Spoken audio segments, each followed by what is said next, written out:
আমি আব্বাস সিদ্দিকী আমার কথা বলছি। আমি আইএসএফ করি আর আইএসএফ দলকে যারা মিটাতে চাইছে আল্লাহ তাদের হার জিতের ব্যাপার নেই। আরে জম্মায় 2021-এ আইএসএফ জন্ম হয়েছে, লড়াই আজ থেকে করছি না। আমার ওই ছোট ভাইটা নওশাদ, ওর জন্য দোয়া করবেন। ওরে বাপরে, বুঝতেই তো পাচ্ছেন কি চলছে। নওশাদকে হারাতেই হবে, তোরা যতই চেষ্টা করিস নওশাদ জিতবে ইনশাল্লাহ। আর শুধু নয়, ও একা নয়, ওর পিছনে পড়ে থাক, অন্য জায়গা থেকে দেখবি আরো বেরিয়ে যাচ্ছে, যখন রাজনীতিলে কোনো কিছুই বুঝতাম না, ভাবনাও করিনি, চুচুড়ার মাদ্রাসায় আন্দোলন করে খুলেছি, জানেন না। আমার ভালোবাসার মানুষদের বলবো, হকের পক্ষে থাকো, ন্যায়ের পক্ষে থাকো, দেশের পক্ষে থাকো, দেশবাসীর পক্ষে। এলাকার বিধায়ক হচ্ছে নওশাদ, ওকেই তো আমি মনে হয় কাস্টডিতে নিয়ে, আমার যেটুকু মনে হয় ওকে যদি পুলিশ কাস্টডিতে নিয়ে জিজ্ঞাসা করে এর আসল তথ্য উদ্ঘাটন হবে। কারণ এই নওশাদ সিদ্দিকীর সবচাইতে কাছের লোক হচ্ছে রিয়াজুল, সবচাইতে কাছের লোক হচ্ছে এই সাবু। কিন্তু পরবর্তীকালে পরিকল্পনা করে ওরা আমাদের দলে ঢুকিয়ে দিয়ে মোফাজ্জেলের সঙ্গে মিলেমিশে আমাদের এই দলের গাদ্দারের সঙ্গে যোগাযোগ রেখে পরিকল্পিতভাবে আজকে রাজ্জাককে খুন করে। এই কারণে আমি কলকাতা পুলিশকে অনুরোধ করবে ওকে কাস্টডিতে নেওয়া এবং নিয়ে জিজ্ঞাসাবাদ করলে টোটাল বিষয়টা ক্লিয়ার হবে বলে আমার অন্তত মনে হয়।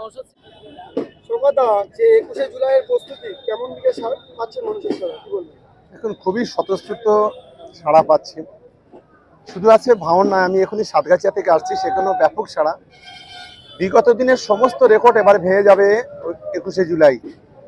কারণ 21শে জুলাই প্রতি বছর আমরা দেখি আমাদের রেকর্ডটা আমরা ভাঙি, এবারেও তার ব্যতিক্রম হবে না। এবারেও ব্যাপকভাবে জমায়েত হবে, এটা আমাদের বিশ্বাস।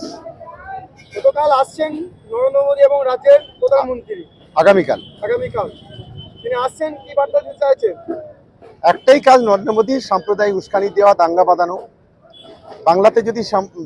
বাংলাতে যেভাবে সাম্প্রদায়িক দাঙ্গা হয় তার ধর্মীয় সুস্মরণী যেভাবে দেওয়া দরকার, এই নরেন্দ্র মোদীর মতো লোকেরা যখনই আসে তারা এই কাজটা করে। আগামী দিনে তার ব্যতিক্রম হবে না। রাজ্জাক খান আপনাদের দলের ডাবরের নেতা, তিনি খুন হওয়ার পর সেখানে নওশাদ সিদ্দিকী বলছেন যে ভালোভাবে ঠিকঠাক তদন্ত করলে শওকত মোল্লা মহাশয়ের নাম জড়িয়ে আসতে পারে, কি বলবেন? ওই এলাকার বিধায়ক হচ্ছে নওশাদ, ওকেই তো আমি মনে হয় কাস্টডিতে নিয়ে, আমার যেটুকু মনে হয় ওকে যদি পুলিশ কাস্টডিতে নিয়ে জিজ্ঞাসা করে এর আসল তথ্য উদ্ঘাটন হবে।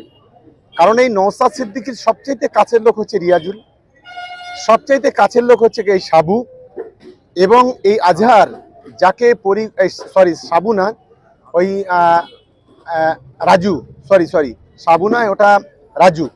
এবং নওশাদ সিদ্দিকীর সবচাইতে কাছের লোক ছিল আজহার, যে ওদের টিকিটে জিতেছিল, কিন্তু পরবর্তীকালে পরিকল্পনা করে ওরা আমাদের দলে ঢুকিয়ে দিয়ে মোফাজ্জেলের সঙ্গে মিলেমিশে আমাদের এই দলের গাদ্দারের সঙ্গে যোগাযোগ রেখে পরিকল্পিতভাবে আজকে রাজ্জাককে খুন করে। সেই কারণে আমি কলকাতা পুলিশকে অনুরোধ করবে ওকে কাস্টডিতে নেওয়া এবং নিয়ে জিজ্ঞাসাবাদ করলে টোটাল বিষয়টা ক্লিয়ার হবে বলে আমার অন্তত মনে হয়।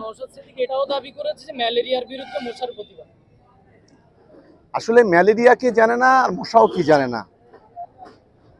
একটা চিটকেনা সে তার যা বক্তব্য সে বলবে, এসব আমরা গুরুত্বই দিই না। আসলে হতাশাগ্রস্ত একজন পাগল, পাগলামি করে যখন যেটা মনে করছে সেইটাই কথা বলছে। কারণ একমাত্র এই ভাঙড়ের মাটিতে তৃণমূল কংগ্রেস যারা এই খুনের প্রতিবাদ করছে, আমরা কোনো রঙের কথা বলছি না, আমরা খুব পরিষ্কার বলছি, খুনের কোনো রাজনীতি, কোনো রং থাকতে পারে না। সে আইএসএফ হতে পারে, তৃণমূল হতে পারে, যে খুনি তার দৃষ্টান্তমূলক শাস্তি চাই। আমরা চাই যারা এখনো পর্যন্ত ধরা পড়েছে, যারা এখনো এর বিরুদ্ধে আছে, এখনো ধরা পড়েনি, তাদেরকে অ্যারেস্ট করা এবং আগামী 6 মাসের মধ্যে তাদের ফাঁসির সাজা শোনানো, এই অনুরোধ আমরা কলকাতা পুলিশের কাছে করব। তিনি আরো দাবি করছে যে যদি আইএসএফ খুন করে থাকে তাহলে কিন্তু তৃণমূল কংগ্রেসের কর্মীরা তাহলে গ্রেপ্তার হচ্ছে না, এই দাবিটা বারবার করছে তিনি। আমি তো ফের বলছি, তৃণমূল কংগ্রেসের একজন গদ্দারের সঙ্গে জড়িত, পুলিশ তাকে গ্রেপ্তার করেছে। বাদবাকি 6 জনের রাজনৈতিক পরিচয় হলো তারা আইএসএফ। তারা দলের সক্রিয় কর্মী রিয়াজুল, সক্রিয় কর্মী রবিউল খান, সক্রিয় কর্মী রাজু, সক্রিয় কর্মী আজহার। আর এই আজহারেই বুক করেছিল জাকিরি গাজী, যে একজন পেশাদার খুনি। আজহার কথা বলেছিল কাঙালের সঙ্গে, যে একটা টিপার। এই কাঙালের কাজ ছিল এ কোনো সক্রিয় রাজনীতি করে না, কখনো তৃণমূলে, কখনো আইএসএফ এ, কখনো বিজেপি, কখনো সিপিএম এ, এই কাজটা করত। রীতিমধ্যে একটা ভিডিও ভাইরাল হচ্ছে, আপনারই ভিডিও, যে বলেছিলেন যে তৃণমূল কংগ্রেসের যদি আরো যদি শহীদ হয় তৃণমূল কংগ্রেস ভাঙড় থেকে জিতবে, এই মন্তব্য নিয়ে কিন্তু ভাইরাল এর মধ্যে। শোনো, কিছু গদি মিডিয়া আছে, দালাল মিডিয়া, তারা এটাকে অপব্যাখ্যা করেছে।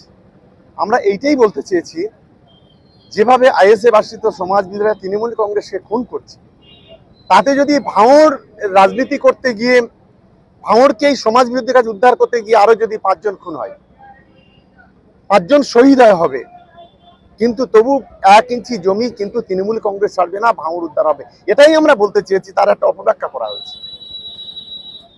আপনি আপনার বক্তব্যের মাধ্যমে বললেন, যেমন কাসেম সিদ্দিকী আপনাদের সাধারণ সম্পাদক দলের, কিন্তু আরো দুটো পীরদাদার নাম আপনি বললেন, এই বিষয়ে কি বলবেন? দেখুন, শুধু সাফেরি বা মেহরাব সিদ্দিকী নয়,